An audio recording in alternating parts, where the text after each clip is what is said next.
Hey friends, in the video today, I have 3 value stocks that I'm buying right now that I want to share with all of you.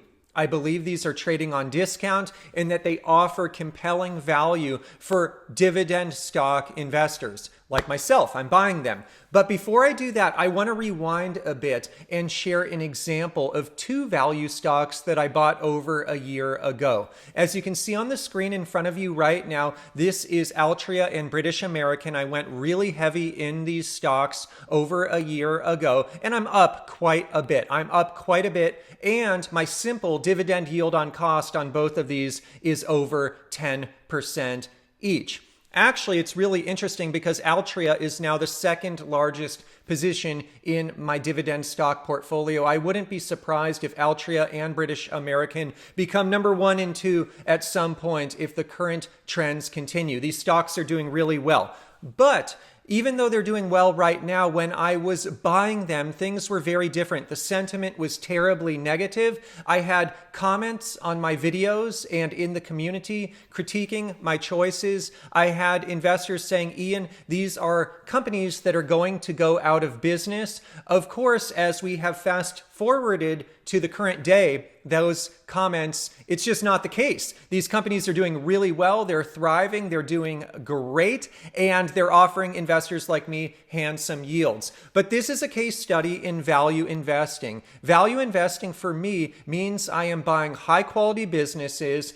that are doing very well at discount prices because the sentiment is so negative. And the sentiment is terribly negative because other investors in the marketplace have different ideas about the businesses than I do. And that's what's great about the stock market. The stock market, it is comprised of buyers and sellers. And at the same precise moment, someone is buying a stock because they believe in it, like I did with Altria and British American. But other investors at that same precise moment, they're selling it because they have a completely different thesis. They believe something very different. And this is why the markets at times can be inefficient, and there are opportunities for value investors to capture that value. And that's what I did with Altria and British American. Now, I don't share these examples to brag. I have other examples in my portfolio where I have not fared so well. And here on YouTube, I share all of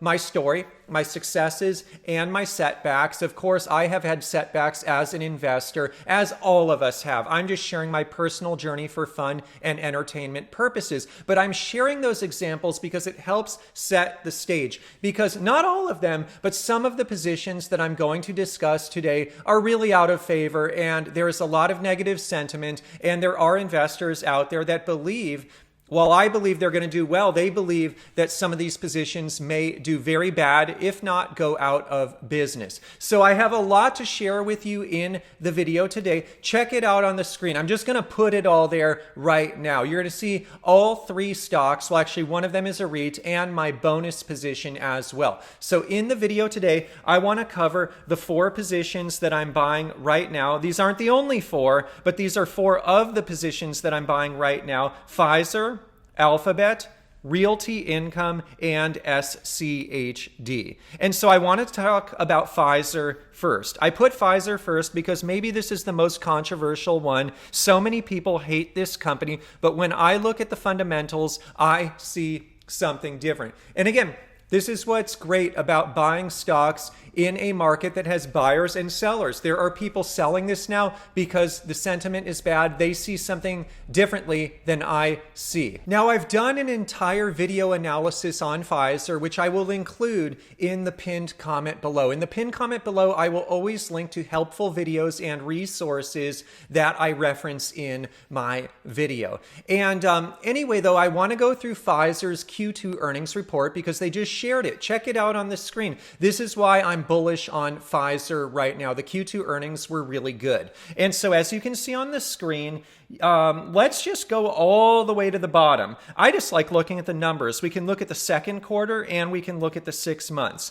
Let's look at the second quarter first. Revenues. Revenues, when we compare 2025 versus 2024, were up 10%.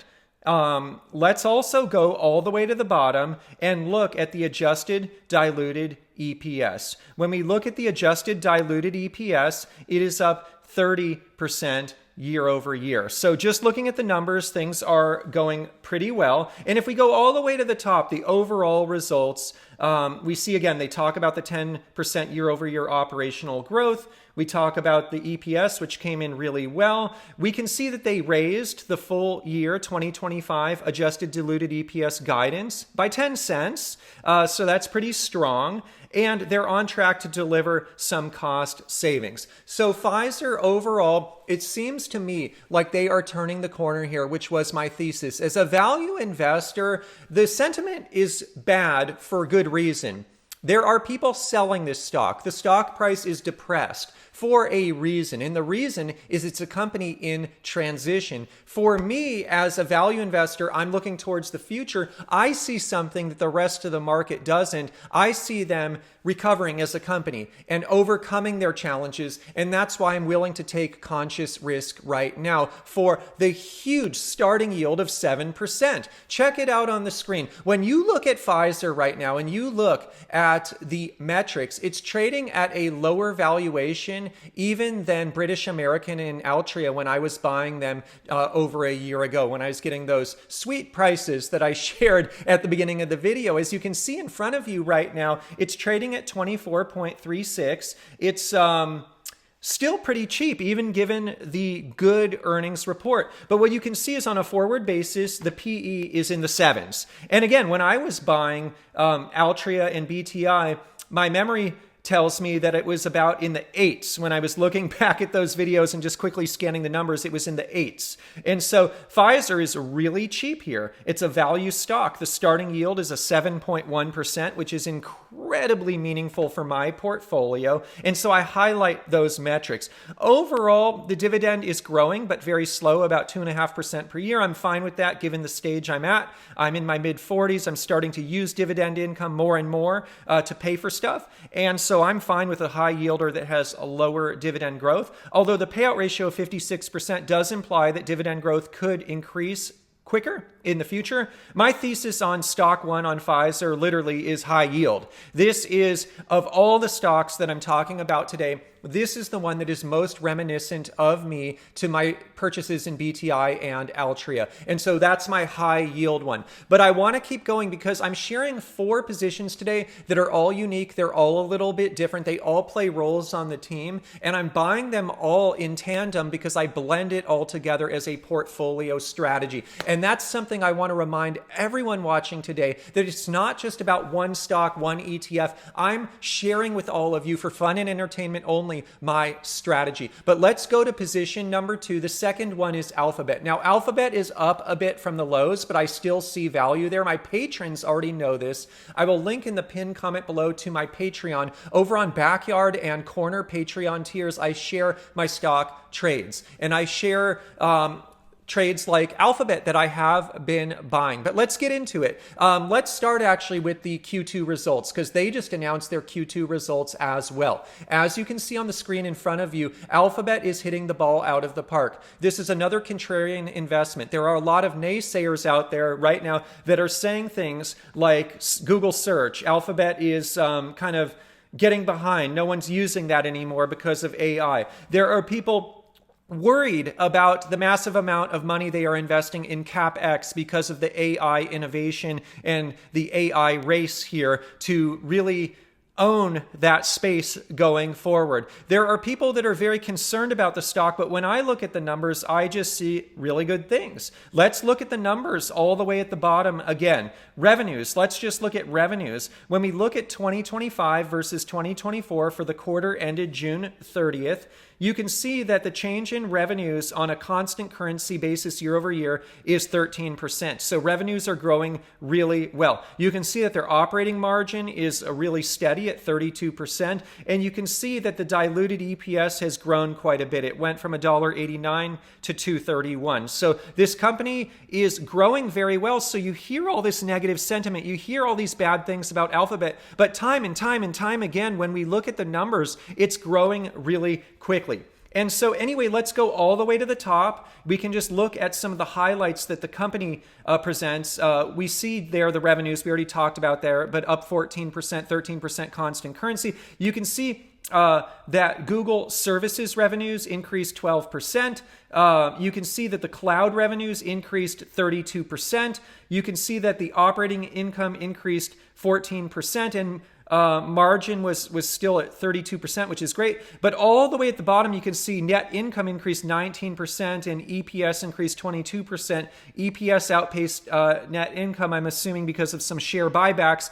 And so these are very strong numbers, 22% EPS growth for a company that people are very concerned about here is staggering. And so as a dividend investor, my thesis on Alphabet, it's very different than Pfizer. Alphabet for me it's the dividend growth stock of the future. But the overall umbrella of this video today is value, and I see value. So as you can see on the screen, check it out. I have a lot to go through today, so I'm going fast. Alphabet, let's look at the metrics. And so it's trading now above $200. I see a lot of people celebrating that today out on social media. I'm surprised why they would celebrate this, because wouldn't we want the price to stay lower for longer? I wish. I'd like to buy more at cheaper prices. I hate it when stocks go up, but it seems that everyone is celebrating the stock going up. Maybe they're done building their positions. I'm not. But even over $200, I still see a forward PE this year of 20, next year of 19. And for EPS growth, that is at that 22% level, I see value. When I see a PE at that level, but the EPS is pacing with it, I feel pretty fortunate to be buying even at these prices. Now, there is no doubt about it, the starting yield is not going to pay any bills for me anytime soon because it's 0.4%, but the payout ratio is only 8%, and they did their first dividend increase a while back, which was about 5%. My thesis on this one is dividend growth stock. When you watch my videos here, and I encourage you to please subscribe to my channel because I have so many videos, one of the things you're going to see is that I like to blend strategies. I have a team of players on my team in my dividend stock portfolio, and Pfizer and Alphabet play different roles. I see them both as values here, but obviously one is a growth engine for the portfolio, dividend growth that is. I don't really care about share price because I don't plan to sell, but one of them is a current yield driver, which is Pfizer. You blend the two, and it helps get me to my final goals, which includes current yield, but also some growth. They just play different roles. But I have so much to share. But look, I'm going kind of quick. I want to take a step back here. So kind of quick announcement for the community. Everyone, I am so excited. So many of you know I'm over on Blossom Social. Check it out on the screen. That's my Blossom Social profile. I'm over 30,000 followers there on Blossom now. This is a social media network for investors. And so it is, it's amazing. I'm going to include in the pinned comment below, by the way, my link. This is my affiliate link. It's free to start with Blossom, but I do get compensated if you choose to join. Please consider doing so and join the 30,000 people over there that have chosen to follow me. It's a great community. But anyway, Blossom Social, it is where I am at. That's where I'm at right now in 2025. If I'm not here on YouTube, if I'm not on my Patreon, I'm on Blossom. And so that's kind of where I'm spending my time as an investor online. It's a great community. It is a lot of good insights. But here's the news. You already know that. I've shared this a million times. What I'm excited about is Blossom Social has an investor tour, and I will be speaking. I'm going to be speaking at their flagship conference in Toronto. I'm going to link in the pinned comment below to the website where you can check it out. You can learn more. You can sign up. Tickets are going fast, so please consider if you can make it to Toronto, sign up now. I already have some folks from the PPC Ian community who will be there, and I can't wait to see all of you. But here's even better news, new news, because I know a lot of my subscribers here, a lot of you are based in the US. So Blossom Social also is having their investor tour in the US. They're going to hit up some major cities, and I am so excited because the event here in the US that I'm going to be speaking at, in addition to Toronto, is in Chicago. So put in the comments below, do you live in Chicago? boy, I would love to connect with you at the Blossom Investor Tour in Chicago. It's going to be held at the CBOE, so the Options Exchange in Chicago. Oh my goodness, this is literally like a once in a lifetime opportunity, in my opinion. I'm going to be speaking there, and I can't wait to meet you. If you want to connect with me in Chicago, please put in the comments section below. And I can't wait to see all of you. And again, in the pinned comment below, I'm going to link to all of this. So just quick update from me about what's going on in my world. And I really hope to see you either in Toronto or in Chicago. What great events these are going to be. And so check it out on the screen. Let's just keep going. So stock number 3. I want to talk right now about Realty Income. So Realty Income, this is a REIT. It's actually not a stock, but I haven't talked about this for a while. So it's funny. I was on Instagram yesterday and I was sharing. Here, let me back up again. I just took a vacation in Las Vegas. And so it was really fun. And I got to stay at the Bellagio. And I love staying there because Realty Income owns a stake in the Bellagio. And so I always like to support the companies that I own. But anyway, I was sharing some stuff over on Instagram. In the pinned comment, I'll link to my Instagram. So check me out on Blossom. Check me out on Instagram. In terms of full disclosure, I'm an affiliate of Blossom. And I'm long on Blossom. I was at the Bellagio and I put some updates on Instagram, and one of the old time subscribers messaged me and he's like, Ian, let's talk about Realty Income. We were kind of talking back and forth on DM on Instagram. And one of the things I said was, I'm not really buying Realty Income here because it's expensive. But then that's just what I had in my mind. I hadn't really even looked at it for a while. Then I went on Yahoo Finance. I started looking at it a little bit, started digging into the numbers. I'm like, wait a minute. This thing has come down again. I didn't even realize. This is what happens when you own a portfolio of 39 positions. Sometimes you just lose track of positions. Realty Income, I get the dividend every month. I use it to pay bills. I rely upon it. But I hadn't really been looking at it. And then lo and behold, because a member of the community kind of pointed it out to me, Ian, maybe take a look at this thing. What do you think about it? I looked at it. I see some value there. I don't say that it's on deep value or anything like that, but I see some value. But anyways, check it out on the screen. This one, I want to go through the metrics first and then the Q2 earnings. On the metrics, the reason when I dug into this that I liked it is it has a starting yield of 5.59%. That's meaningful to me. It's not a qualified dividend. This is a REIT, so it is treated as typically ordinary income with some return of capital in there as well. But what I like about Realty Income is really the thesis. This plays a different role than Alphabet and Pfizer. This is literally a bond-like instrument, but it does have some distribution growth. They're growing the dividend on average each year by about 2.87% over the last 5 years. So it is a solid starting yield. It pays my bills. I rely on it each month. I never lose sleep about it. I don't see any risks with the business. In my humble opinion, they've managed this business even during these times that are not that easy for real estate. They've managed it very, very well. And I don't think it's that expensive anymore. So that's what's so fun about this community. I had something in my mind. I hadn't looked at it. And then I did look at it and I'm like, wait a minute, this thing, it's not a bad buy here. I probably should buy some more. And patrons, you're probably going to see me doing that sometime in the next few weeks. Anyway, check it out on the screen. They just announced their Q2 earnings as well. And so Realty Income, you can see it there. Revenue is growing when you compare the 3 months and the 6 months ended June 30th. I like to look here at AFFO per share, the adjusted funds from operations, because it's a REIT. You can see over the 3 months, it's down a penny. Over the 6 months, it's up a few pennies.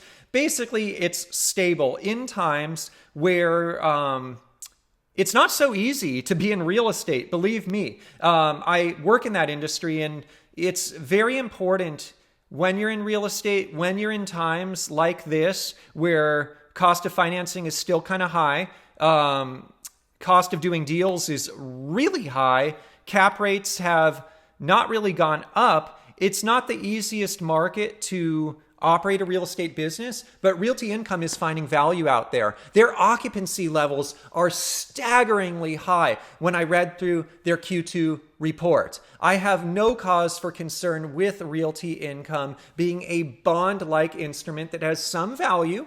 In fact, I'll go back, as you can see on the screen in front of you right now. Let's just look at that AFFO PE ratio. Based on their AFFO, I am seeing that the PE is coming in around 13s, and I'm fine buying a AFFO PE in the 13s for Realty Income for a bond-like instrument. So that's the third position today, and I want to just do the fourth really quickly. So the fourth.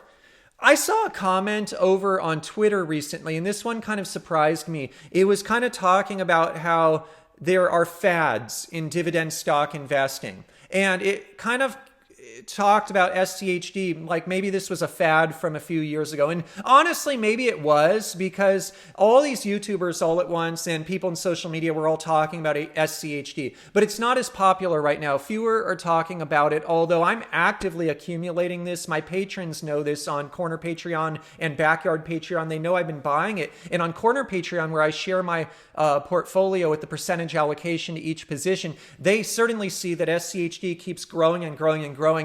And sooner or later, I'm trying to make it number one, although that might be hard because Altria and BTI are just growing so quickly. But SCHD, yeah, it was kind of hyped up for a while. But what I'm saying for my own situation, personally speaking, is it's not a fad. I see this as a forever position, and I'm building it into one of my greatest positions. And the reason I love it is it provides broad diversification, algorithmic management, so I don't have to rely on a human, and it grows the dividend really quickly over time while offering a high starting yield. Look, our stock market overall, the reason I did this video, honestly, is a lot of stocks have been going through the roof. I'm just not buying them here. Like Altria, BTI, they've gone up too much too quickly. But there's a lot of other stocks like that as well. Like just pick any random stock that I own. More often than not, it has gone up really fast, and I wouldn't want to buy it here. But the reason for the video is, in a market that is expensive, there are always pockets of opportunity. And I'm just sharing with you for fun and entertainment the pockets of opportunity I'm seeing. But pockets of opportunity are not only available in individual stocks, although it's easier to find them in individual stocks. But I see an ETF here, SCHD. That is a pocket of opportunity because it feels like here it's been left behind in the stock market rally, and I love to see it. I don't like a stock market rally. I like to see positions that are of high quality go flat or even go down. But as you can see on the screen, SCHD, it's kind of just been trending in this range forever. And I think some investors who want it for capital appreciation are getting frustrated and are kind of moving on, if you will. But I'm not moving on. I prefer for it to stay at these levels. So it's at 26.86. Anything below 27 or even in the 27s, I'm happy to buy it here. I love that it has a starting yield of 3.82%, which is a little bit above my portfolio average of 3.7. And it has a 5-year dividend growth rate on average of 10.88% per year. My thesis with this one is that it's broad diversification and safety with some great dividend growth. And so SCHD, it's not a fad for me. I'm excited to buy it. I see value with it. ETF, it's been left behind a little bit, but I blend them all. So let's just look at this. This isn't exactly what I'm doing, but it's kind of directionally how I would look at all four of these. Check it out. So as I said, I have a portfolio that has a bunch of different players, components, and I like to blend them. Would I put all my money in Alphabet here? No, because it offers the dividend growth and it offers the equity growth, which I don't really care about, but it definitely has promise of dividend growth, but it does nothing for me on current yield.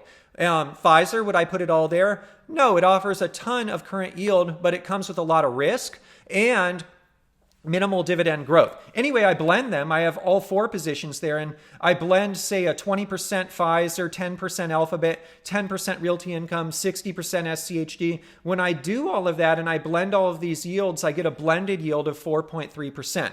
And so the beauty there is I get to blend these players. I get a little bit of everything that I want, and I'm buying a blended yield, current yield, higher than my portfolio average of 3.7%, which is where I want to go with my personal dividend stock portfolio. I'm in my mid-40s. I'm using dividends more and more to pay bills. I want a blended yield. I want to bring my average yield up into the fours, and I can do it with a strategy like this. So put in the comments below what you think about these stocks. Are you buying any of them? Do you like them? Do you hate them? Hey, this is a stock market, so for every buyer, there's a seller. I'm sure others have difference of opinion on these, and I'd love to hear. All opinions are welcome. And please, if you enjoyed the video today, don't forget to click that like button. It really helps me out here on YouTube to reach more subscribers, more viewers. And again, in the pinned comment below, I'm going to have my affiliate link so you can sign up for Blossom, and also the link to the Blossom Investor Tour. I really hope that I see you in Toronto or Chicago. I'm thinking a lot more of you are probably in the greater Chicago area